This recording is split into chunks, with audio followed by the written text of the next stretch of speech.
Hello everyone, this is Jamie here. Welcome to another session of VisTex for Services. In this session, I'll be taking you through the amazing process of working and updating 3ds Max files while having live links from external files such as SketchUp, AutoCAD, Revit, Rhino, and ArchiCAD.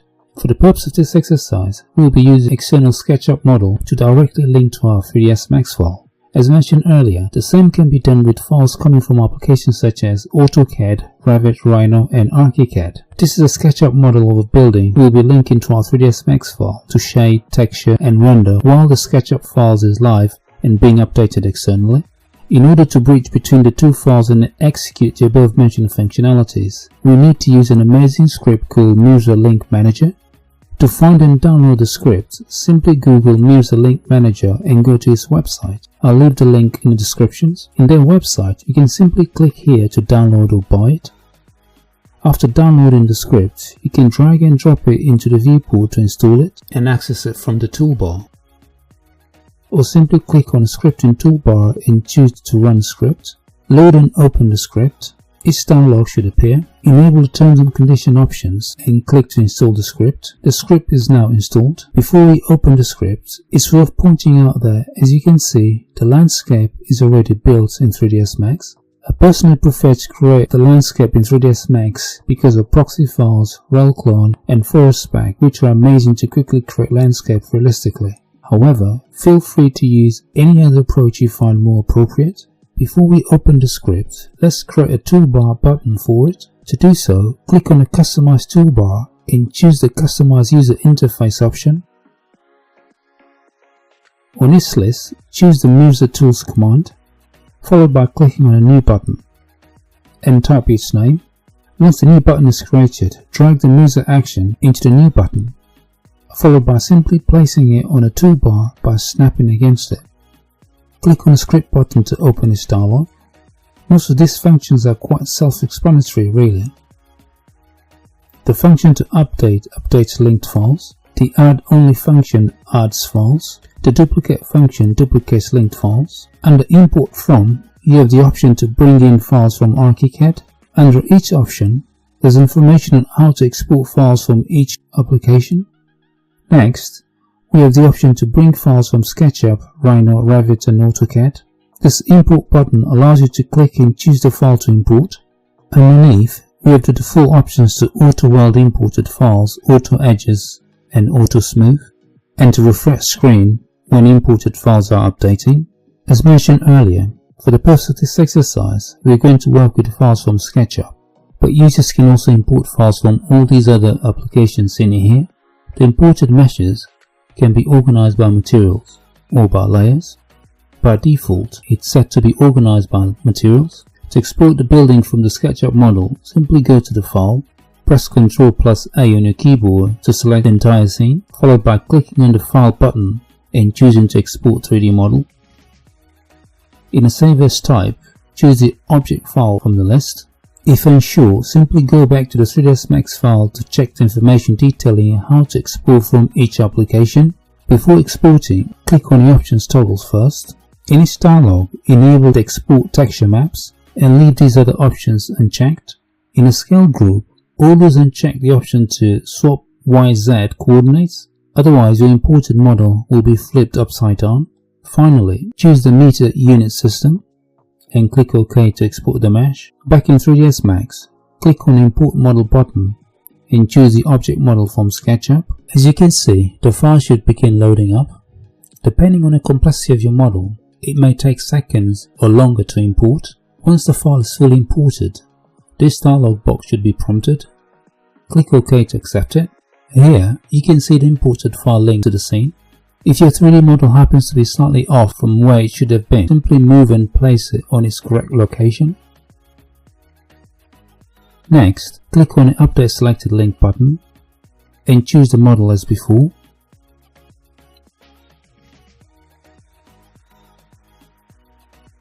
As you can see, even though the file is currently linked, the model was updated without resetting its location in 3ds Max. In SketchUp, the model is still on its original location, which is amazing. The same also applies to textures and shaders. However, if you were to delete parts of the model in SketchUp, then it would have been updated in 3ds Max. The next step is to begin creating and assigning shaders with textures to this model. Select one of the wall panels and click the button to isolate it. Next, open the material editor by clicking on this button. Select this wood material slot and assign it to the wall panel by clicking on the Assign button. Click on the diffuse toggle and enable the Show Shaded Material in the viewport. In the modifier panel, apply the UVW modifier and the mapping mode to box. Minimize the material editor dialog and exit the isolation mode. Click on the material editor and select the glass panels in the viewport. In the material editor, select the glass material slots and assign it to the selected object. Next, let's select the lower panels in the viewport. Select this material slot and assign it to it. Following that, let's select the roof panel in the viewport and assign this metallic material to it.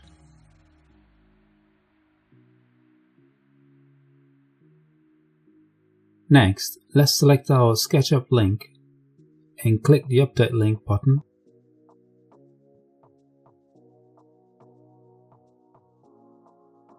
As you can see, the materials, textures and the full model position have all been updated accordingly, which is amazing.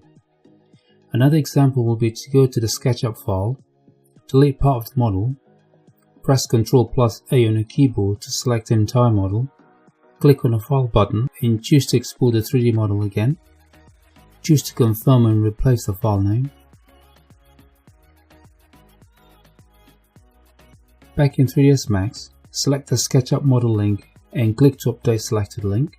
Select the object file in question and open it. As you can see, the model was updated as expected.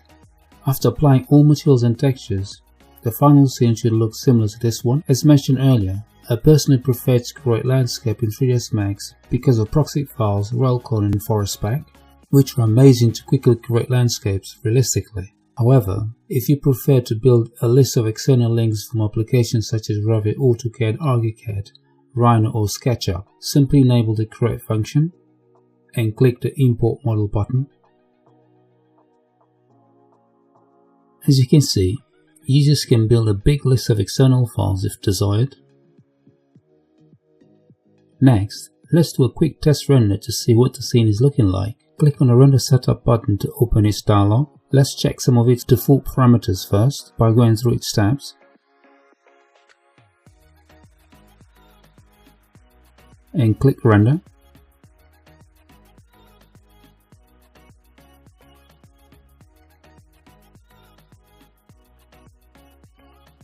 This is a 3ds Max LUT file I've used in VRFrame buffer to make the raw render look more appealing. Also, ensure the option to convert log space before applying LUT is disabled.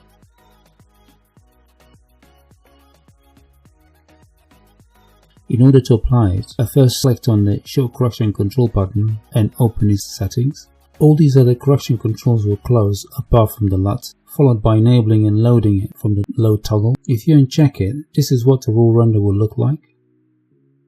When enabled, with the LUT loaded, it looks like this. The word LUT stands for Lookup Table. By clicking on the Load toggle, you can locate and load a specific LUT file. This specific LUT file came from a website called 3D Collective. Unfortunately, LUT files are for display purposes only and are not factored in when saved. In order to save the current render with the LUT file applied, we need to use ChaosScript script called LUT Explorer. To apply this script, simply click on the scripting button and choose to run script. Select an open LUT Explorer script from ChaosScript. This toggle allows users to locate and pick the LUT file. The second folder allows users to set the location, file name and extension. By default, the file extension is set to PNG. Let's change it to JPEG file type and name it accordingly. Followed by clicking the Save Variations button. After the file is saved, the script automatically deselects the LUT file from the frame buffer. To view the save render with LUT applied, simply go to the rendering toolbar and choose to view image. As you can see, The saved image looks exactly like the render with the LUT applied. Also, here you can see how the file was saved. The file name first, followed by the LUT file name added in front. To send this file to render, in a Commons tab, let's set the render output size to 3500 pixels by 1850 pixels. As you can see, the image aspect function is padlocked, so the width and height values are linked to one another. Under V-Ray tab, expand the global switches rollout parameters, and the frame buffer, and the frame buffer rollout parameters. Enable the V-Ray raw image file function, click on this toggle to open it, type in the file name and enable the EXR option, deep EXR and the dot delimited frame number. The V-Ray image file type is a very powerful raw file format that allows users to reload it into the frame buffer and save it out again in any file format desired. When enabled, it saves the data of each rendered bucket, so if per chance the render crashes abruptly, the last bucket will be saved. Click the Save toggle. Next, enable the separate raw image file function and click on this toggle to open it. Name the file accordingly and choose the TIFF file format. Click on the Save toggle. In the TIFF image control dialog, enable the 16-bit color, no compression and 300 dots per inch, followed by clicking OK. Under the image sampler rollout parameters, the minimum shading rate is set to 64. A high value such as this improves the render quality without affecting the rendering time. When test rendering, some users prefer the progressive type, which is fine. However, for final high resolution renders, you should use bucket rendering type, especially when it comes to using strip renders and other key functionalities. Under image filter, choose the area type. I personally prefer this image filter type. However, feel free to choose from a list of other image filters seen here. Under bucket image sampler rollout parameters, I often set the minimum subdivision to 1 and the maximum to 100 to be coherent with the universal workflow settings. In the noise threshold, let's set it to 0.007. Expand the global DMC rollout parameters and set its noise threshold value to 0.003 or 0.004. This noise threshold value from bucket image sampler rollout should always be higher than this global DMC noise threshold value here, otherwise the renders might take a bit longer than usual. These two noise threshold values are dependent of one another. These values have always worked well for me. However, feel free to use other values you are more comfortable with. Expand the color mapping rollout parameters. I'm currently using exponential color mapping type because it helps to balance overexposed areas in a render and makes your raw render more realistic. However, feel free to use other color mapping types. Also, the bright multiplier was reduced to 0.3 for this specific scene. Otherwise, I would normally keep it at 1.0. Under mode, I'm using the color and gamma type. In the GI tab, the primary engine is set to radiance map and the secondary engine is set to light cache. Enable the ambient occlusion function. I normally set the ambient occlusion value to 0.7, the radius to 300 mm and the subdivisions to 24. These values only affect indirectly lit areas. Also, these values work well. However, feel free to use values that you're more comfortable with. Under the radiance map rollout parameters, keep the current preset as low. External daylight shots don't usually require high settings. Under light cache rollout parameters, leave the default parameters as they currently are. In a settings tab, I normally keep the dynamic memory limit to 0 so V-Ray can use as much memory as required. In a render elements tab, enable the render elements previously added. Check the remaining settings and click to render. In a completely new 3ds Max scene, we can open the render setup dialog. In a V-Ray tab, click on the Show V-Ray Frame Buffer button to open its dialog.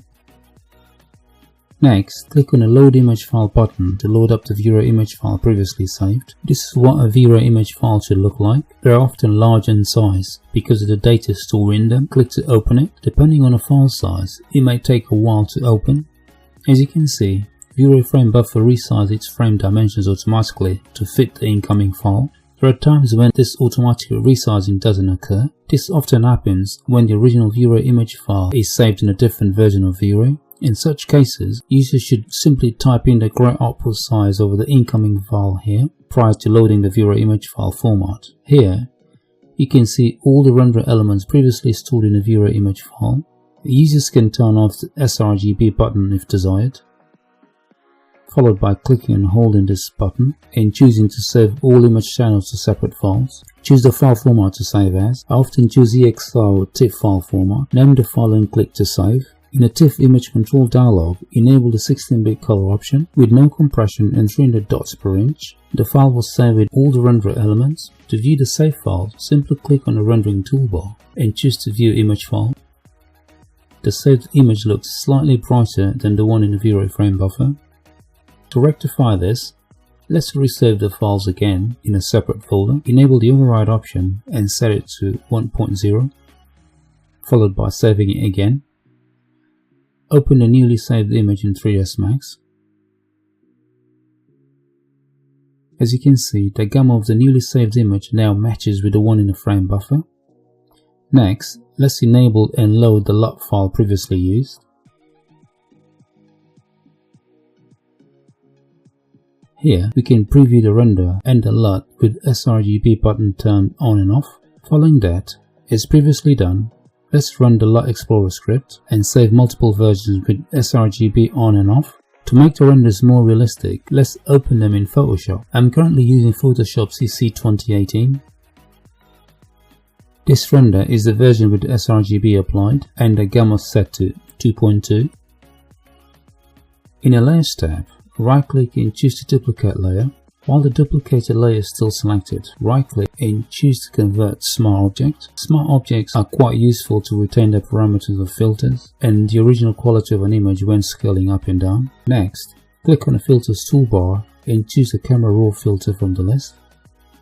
In each dialog, increase the dehaze function to add more details and contrast to the image. Let's also increase the clarity functions to bring up more details and shadows to the image. And reduce blacks function to add a bit more contrast. Let's also adjust the whites function to make the overall image more realistic. Finally, let's adjust the shadows function to make the overall image pop and click OK to accept the new parameters. To mask out parts of this Camera Raw filter effect, let's create a layer mask by clicking on this button here. Next, enable the brush tool. Following that, switch the background color to black by clicking on the switch button here, or by simply pressing X on your keyboard to switch between the two background colors. Black or dark colors omit pixels when brushing with the layer mask enabled, and white or bright colors do the opposite. Also, note that the opacity is set to 36%. This is to ensure the brush pressure is low, while the background color is black and the layer mask is enabled. Begin brushing the pixels of the specific areas to gradually omit them. Reduce the opacity value to minimize the brush effect on pixels when brushing. Zoom in and out of the document to check the overall changes. The render is looking a lot more appealing with the latest changes. Smart Object Layers gives users the unique ability to edit parameters by simply double-clicking on the Camera Raw filter and tweaking it when necessary.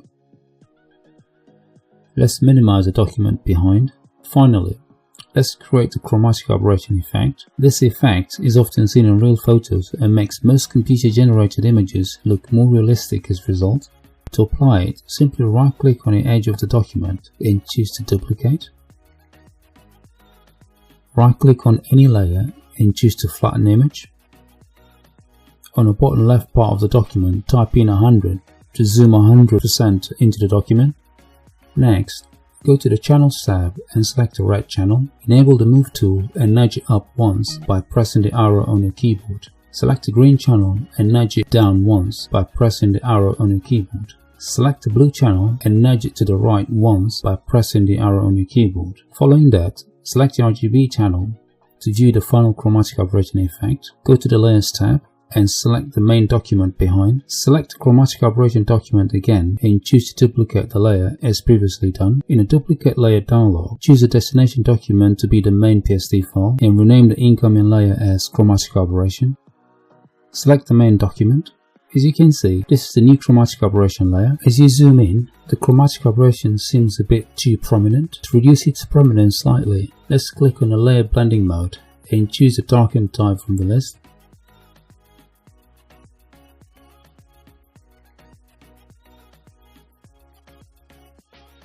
Reduce its opacity to about 49% to make it even less prominent and more realistic. Add a new layer mask to the chromatic aberration layer and brush away the vignetting effect slightly. Use some of the techniques described earlier.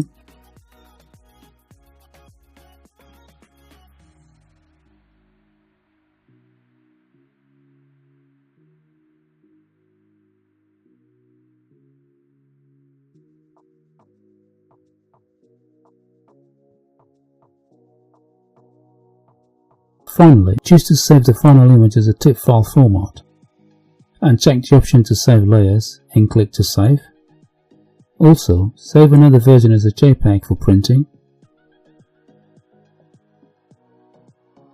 and as a Photoshop file format to be able to edit layers if required. For more information about Mirza Link Manager, simply check the link descriptions. This concludes our tutorial. I really hope you find it useful, like and share it, and I hope to see you on my next one.